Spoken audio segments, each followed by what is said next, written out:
Mirasee.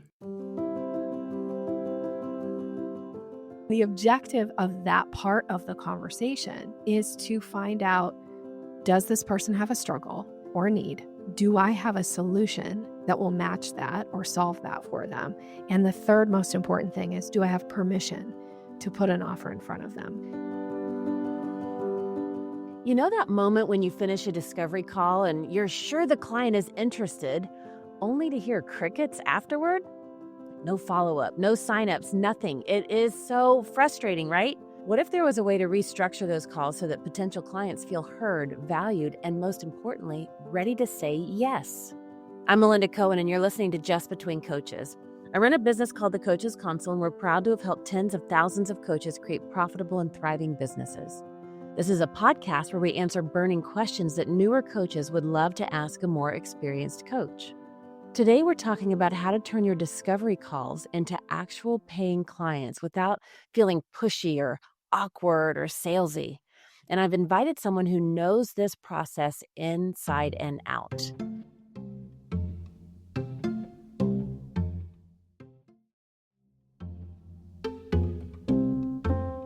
Nikki Rausch is joining me today for this conversation. She's the CEO of Sales Maven, a sales expert with over 25 years of experience working with organizations like NASA and the Bill and Melinda Gates Foundation. She has helped countless entrepreneurs master this art of selling with authenticity, and she's here to share some game-changing strategies with us. Welcome, Nikki. Thanks for having me. I'm so excited to have this conversation with you. I'm so excited to have you on the show, and I love this topic. So many people loathe it, but I am so excited to dive in. But before we do, would you mind sharing just a little bit of your background with our listeners? I have a pretty extensive background in sales, and that was my career for many, many years. I was the traveling road warrior. And while I was a traveling sales professional, I started studying neuro-linguistic programming. And if that's a new term to anybody listening, it's really the study of communication. And I started studying it with this idea that it would make me more confident in my sales conversations. And it certainly did. And it just made me an overall better communicator, which ended up resulting in better relationships in my life. So I dug deep into that. And in 2013, found my way to hanging out with a lot of entrepreneurs. I wasn't planning to start a business, but I just loved being around entrepreneurs. They're so passionate and, they want to make a change and a difference in the world. And I just wanted to be around that energy. And I found that as I was getting to know some of these amazing women entrepreneurs in particular, that they really struggled with the sales conversation. They struggled to make money in their business. And if you don't make money in your business, you have a very expensive hobby. So I started helping some of them on the side, just getting more clear on what's a buying signal and how do you move through a sales conversation. And finally, somebody said, why aren't you teaching these skills? They make a difference. And initially I thought, well, that seems dumb because it's so easy. I don't think people will pay me for it. So here I am, going into my 12th year of business, having the best time of my life, hanging out with women entrepreneurs and getting paid to teach people how to have more strategic sales conversations. I love that. Yeah, I never started out to be an entrepreneur. I never imagined I'd have my own business. So I'm glad that you are supporting people in this because I think there is a lot of room for transformation in this area, which is why we're doing this show. So I want to get into just the granular logistics, right? The nitty-gritty details of this. Let's just start with the very beginning, right? The first few minutes of that discovery call. And when we talk about discovery call, it's that conversation with a potential client, right? That might be considering hiring you or signing up for your services, however you might package them. But it's that conversation. And that's what we're talking about when it comes to a discovery call, right? So Nikki, what's the key to making a real connection in those first few minutes and not just nervous small talk? Yeah. So I teach a 5-step process to a sales conversation. This is my signature framework, and I call it the selling staircase. I actually wrote my 3rd book around it. And when you get to the discovery, you're actually on step 3 of the process of what I teach. Yet it's so important that you don't make assumptions at the very beginning that, oh, this person's already looked at my website, or they already know all about me, or they already know what they want, so I don't need to do any due diligence. But in actuality, to really set yourself up for success in the discovery call, the first thing you want to do is create safety. And that might seem a little odd because you might be thinking, well, I'm the person who's nervous because I'm the one who has to sell here. But in actuality, the prospect may be a little nervous too because they're having to admit that there's something that they need some support on. They don't know how you're going to treat them. Are you going to shame them? Are you going to be really pushy? So if they're nervous and they've got a lot of internal dialogue going on, like it's hard for them to pay attention to the conversation. So your job is to create safety in the very beginning and know that people are making big judgments in those first 2 minutes on the call. So you want to do everything you can to create safety and put them at ease. And the easiest way to do this is to start off your call with a pre-frame. And an example of a pre-frame, and by the way, I'm going to probably share a lot of language suggestions. You can certainly use mine if you like it and if it resonates with you. I always say I don't teach people how to sell like me. I want you to have your own authentic approach because you're perfect and it's just being strategic about it. So a pre-frame, when you hear me say it, you may think, well, I don't talk like that. Okay, well, change it and make it more appropriate to you. But here's an example of a pre-frame. You might say, thank you so much for, taking this time to have this call. I'm super excited to find out a little bit about you, what's going on for you. We're scheduled to chat for about, and then you put in a time frame here. This immediately starts to create safety because now the person's like not having to worry about, should I tell Nikki that I need to get off the call in 20 minutes or, that I've got this other call at the top of the hour? Like now they're up in their head thinking about stuff, not paying attention to the conversation. So you make sure that you've got that amount of time. It also creates a boundary. Like this is not a pick my brain call. We're not going to stay on the call for 2 hours while I coach you, right? So we're scheduled to chat for about 25 minutes. And then you ask, does that still work in your schedule? So that shows respect that we're checking in with them. So it's starting to send that signal of like, oh, this person's going to respect me and my decisions, and I get to make this decision. So does that still work for you? Chances are they're going to say yes, or they'll tell you like, oh, well, I have something scheduled at, the half hour mark or whatever. Then you say, now, in order to make this time meaningful and productive for you, is it okay if I start with a couple quick questions? And the reason you do that is because it sets them up for what's going to happen and it asks permission. Because there's nothing worse than getting on a call with somebody and having them be like, so in order for me to decide whether or not you're an ideal client for me, I'm going to ask you some questions. And now they feel like, well, now I feel like I'm being judged, right? That doesn't create safety. But if you ask permission to ask the questions, you're essentially saying to them, I'm going to lead this conversation. Is that okay with you? Because you do want to guide the conversation as the seller. So that's the first thing you do is you start with that pre-frame. I love that. And what I love about this is that you're also giving them an experience. If this is your authentic approach, Yeah. you're giving them an experience of what is it going to be like when we work together? What is that interaction going to feel like? Is there an energetic connection? Is there an emotional connection? And so within just the first couple of minutes by doing this pre-frame, immediately, like if you and I are having this conversation, I know you're not going to be pushy. You're not going to be demanding. You're not going to be harsh. You're not going to be rude. But if this resonates with you, it's like, oh, this is refreshing. I like this. And if Yeah. that's your approach, then your potential client you're talking to has that experience right out of the gate. I know there was one time that I was so stuck in something that the way I talked about it, I was like, I just need somebody to jackhammer me out of this.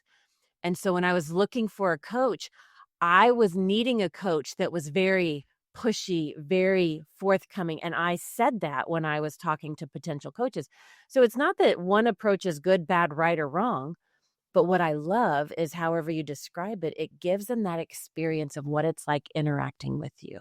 Yeah. So you got to set that stage because if somebody hears you on a podcast and you appear a certain way and then they get on a call with you and there's a real disconnect and it's like, well, who's this person? she's totally different than how she was on the podcast. That breaks down trust, right? It's like, well, who are you? I don't know if I can trust you. And therefore, I don't know if I can be revealing about what my problems are and what I need some support on. And if you can't get to the heart of the matter, it's super hard to earn somebody's business. Yeah, I love that pre-frame approach. Now, okay, you got my attention Okay. because you said you're selling staircase, your 5-step, and the discovery call is actually step 3. And so a lot of coaches think, "Oh, I'm on a call. Let the sales process begin." I mean, they probably don't say it that way in their Yeah. head, but they think that that's the beginning. And I want to go back because that is not the beginning. And I think there's an important point to bring out. Can you talk more about that? Yeah. So the 5-step process, the selling staircase, and the reason I teach it as a staircase, by the way, is because most people understand that you ascend a staircase one step at a time. You don't stand at the bottom and just like hop up to the top step. Yet in sales, oftentimes the seller treats you like your job is to stand at the bottom and just hop up to the top step. And if you say to somebody you've never met or is just meeting you for the first time or maybe had a little interaction with you, like, hey, from a standing position, hop up to that top step, they're going to look at you like, I'm not going to do that. I might bang my shins or, like sprain an ankle. Like that seems dangerous. And therefore, they're not going to go with you. But yet, if you go right into like sales mode, like I'm here to sell you, then that's what you're doing. You're skipping steps. So, as the salesperson, you don't get to skip steps in the sales conversation. Now, if your client shows up and they're on step 3 or they're on step 4, by all means, you go with them. You don't like say, hey, slow your roll. We got to go back to step 1. Like we got to go back down the staircase. Like that's not the point. But the point is to meet the person where they are and then ascend from there, one step at a time. So the 5 steps, just really quickly. Step 1 is introduction. And the objective there is to make a powerful first impression. Now, that might be happening because somebody heard you on a podcast, or maybe it's because they looked at your website, or maybe it's because they saw something on social media, or they met you at a networking meeting. All of these things are important.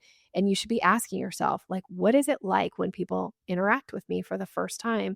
And is there anything I can do to improve that experience, to set the stage of like, again, what is it going to be like to work with me? So make a powerful first impression. Step 2, and this is the most missed step in the selling process, is to create curiosity. Most people, if I ask them, do you know how to create curiosity when you're talking about your services or your business? They look at me like, what now, Nikki? Like, what do you mean create curiosity? But if you cannot pique that curiosity, it's really hard for somebody to want to know more or take that next step with you. Now, again, you can pique curiosity on social media, on a podcast, in a networking meeting. And sometimes you still need to be able to do that in your discovery call too, because maybe they're not quite there yet. Like maybe they think they're just getting on a call, like just to maybe get to know you a little bit and see what you're about. You have to be able to pique curiosity. And then once you do that, buying signals tend to result. That's what I wrote my second book around. Buying signal is a verbal or nonverbal cue that somebody gives that indicates interest. And that's when your job is to invite them to the next logical step, which oftentimes is that discovery or that consult call. And again, if you call it a sales call, I actually don't care what you call it. I just care that you do it well. And the objective of that part of the conversation is to find out, does this person have a struggle or a need? Do I have a solution that will match that or solve that for them? And the third most important thing is, do I have permission to put an offer in front of them? I don't believe you should sell to people that you don't have permission to sell to, because I think they just tune you out. I mean, we all get sold to all the time, right? Like even this morning I had somebody showing up in my inbox saying like, "Hey, Nikki, I looked at your YouTube channel and, your content is great, but your strategy is horrible. You should hire me because I do strategy." And I'm like, "Well, first of all, you don't even have my permission to make comments about like my strategy, and I'm not going to hire you based on that type of an approach." Right? So the objective here is to find out what's going on. And you do that by asking really smart questions. And then once you have an idea that, yes, they have a need, yes, I have a solution, and yes, I have permission to put it in front of them, then you move to step 4, which is the proposal. That's actually where I think the selling is happening. And that's when you're laying out your offer. This is when you're standing in your place of expertise and you're making a recommendation on what the right next step is that's going to meet that need or solve that problem for them. And then step 5, just really quickly, goes very closely with step 4, and that's the close. Now, I want to clarify that that doesn't necessarily mean like you're going to close the sale for sure. But what it does mean is that your job is to issue close language here. And the reason you issue close language is because you make it easy for them to make a decision. And then we know what to do or say next based on I've issued close language. What is their response? I've got to get to that part of the conversation because if you never get to close, you never exchange dollars for services or product. And I think you started off like, isn't it so frustrating when you have somebody, they're an ideal fit and then crickets? Usually it's because you're not closing. Closing is the second most misstep in the selling staircase. That's interesting. You have said so many juicy things. I want to go back in and dive into Okay. the discovery call. You said there's 3 key components. Mm-hmm. Do they have a need? Do I have a solution that can address that need? And is there permission for me to present my solution, my offer to them? One of the other things I have found, I want to get your take on this.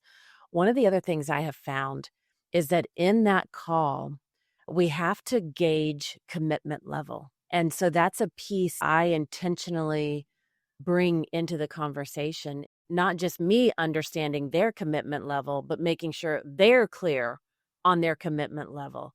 Because there's been so many times that myself or other coaches that I've coached, they're like, oh my gosh, this person could really use my services. I know I could help them. My solution is the exact thing that they need. They'll end up talking for hours. It's like if I could just convince them, and they get into that convincing mode, and I know they need this. And what is happening is the person on the other side of the conversation, they're in that place of ambivalence, right? That place where their problem sucks enough for them to complain about it, but it doesn't suck enough for them to actually take steps to change it. Yeah. Right. And the way some people would call that is they're not coachable yet. Hmm.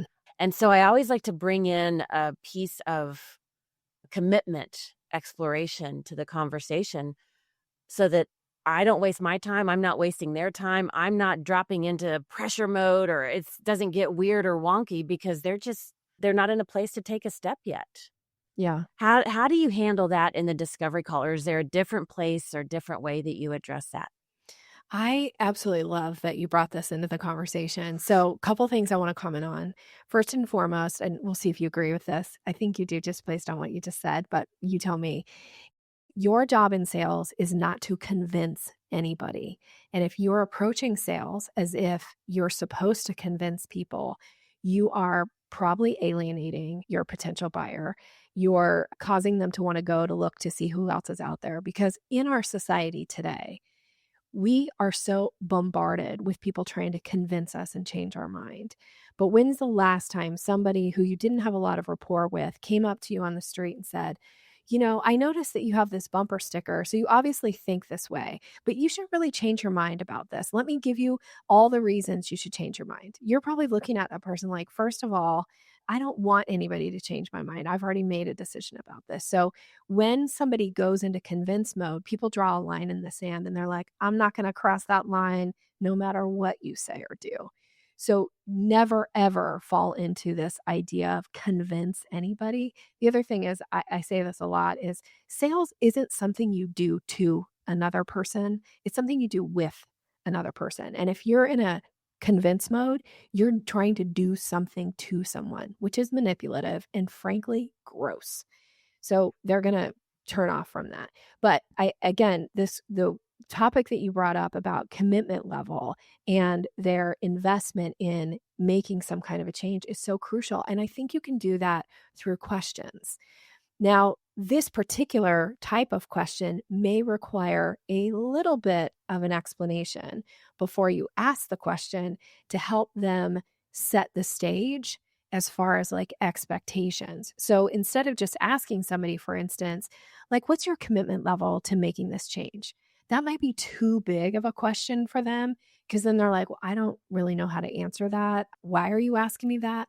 So if you put a little bit of context in front of it, so you might say, one of the things I have found is that my clients that are ready to implement and take action, get the biggest result. And that means they've got to show up prepared with questions to our strategy sessions.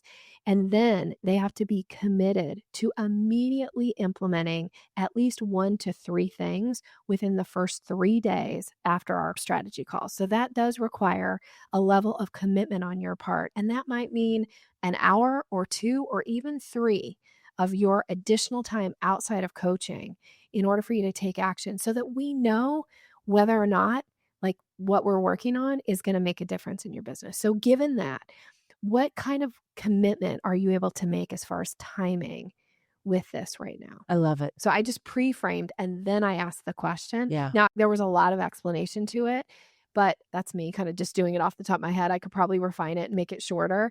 So you might need to just give a little bit of a pre-frame as to the context of the question before you ask the question. Don't do that on every single question, but when you say that commitment level is a game changer in the type of client as to whether or not they're an ideal client for you or not, by all means, take the time to explain a little bit. Don't educate, explain the question and then ask the question. Yeah, just give context. There's that adage.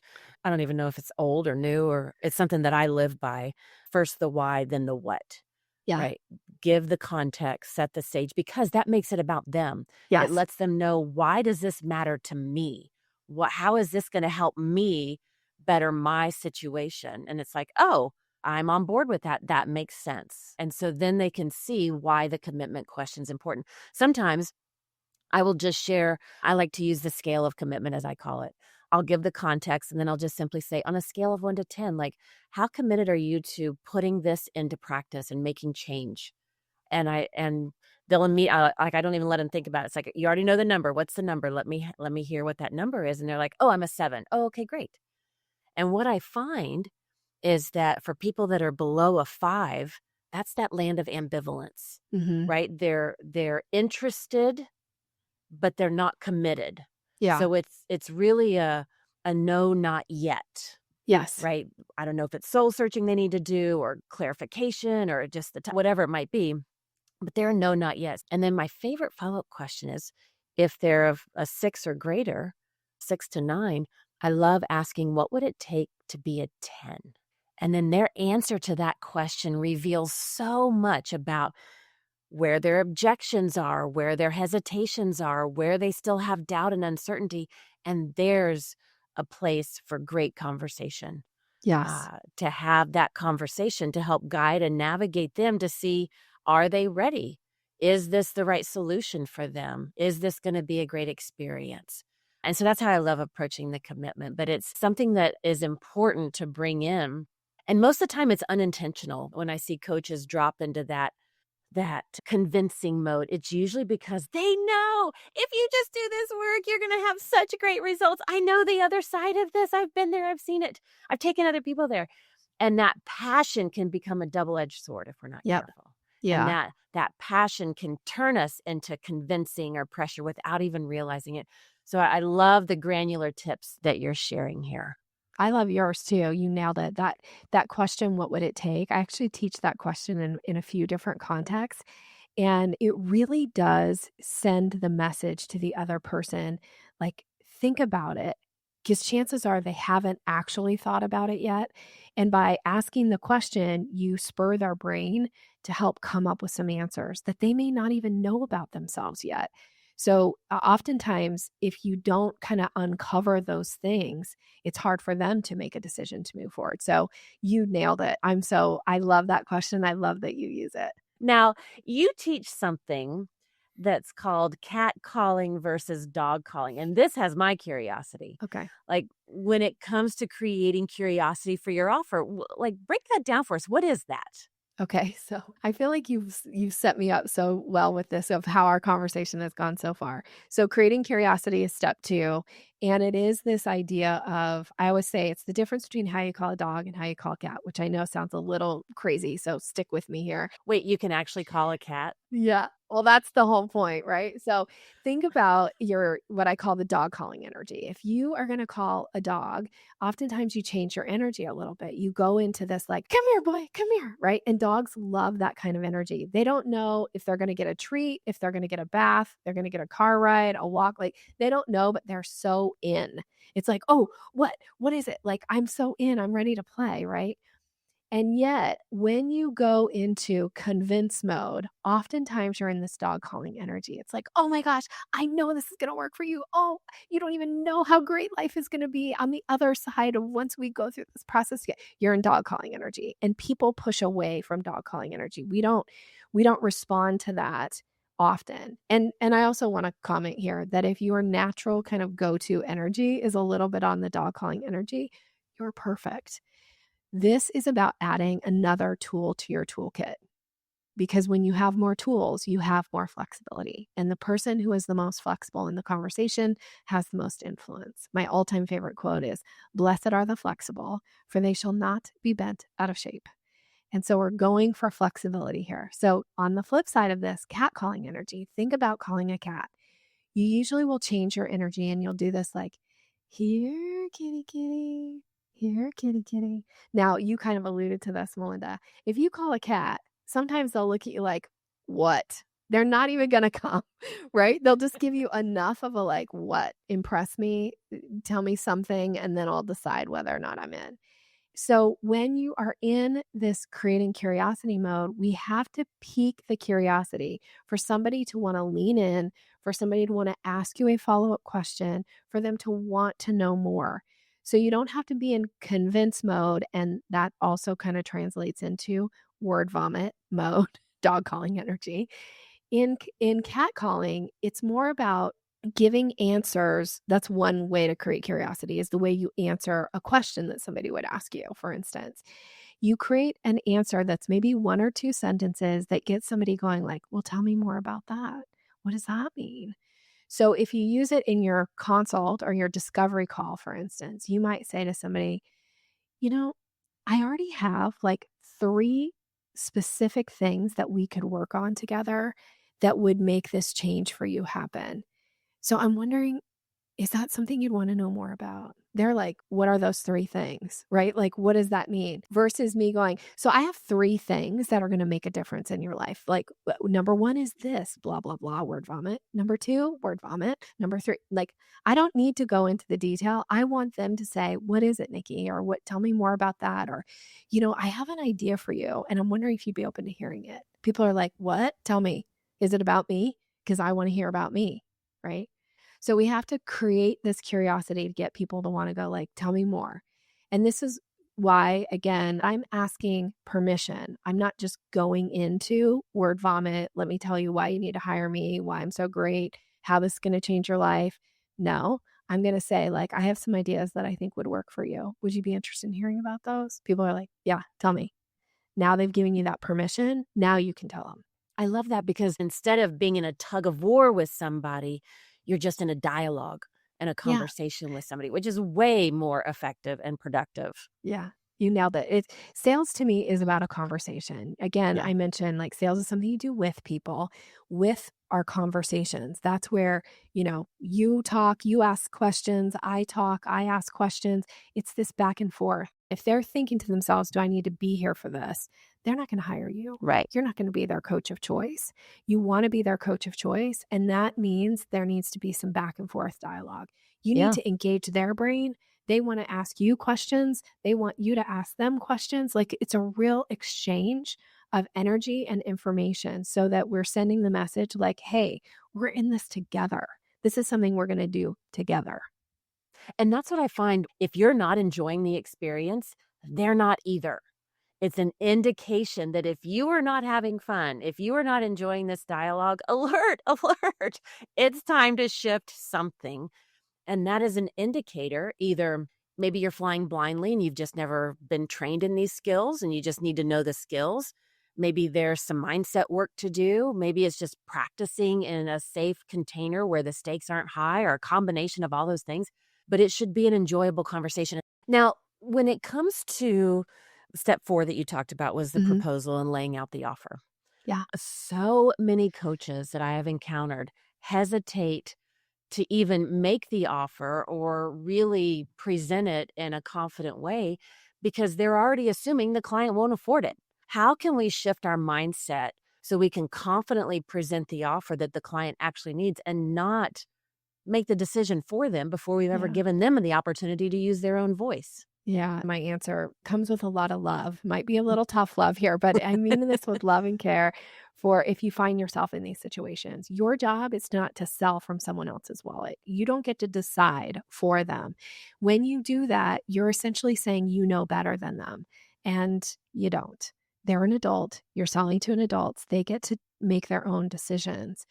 Your job is to make the recommendation, stand in your place of expertise and authority, and recommend what is the right solution for them, and then allow them to have their own experience with it, whether it's a good experience, a bad experience, if they clutch their pearls and like gasp, whatever it is, like you got to respect they're going to have their own experience.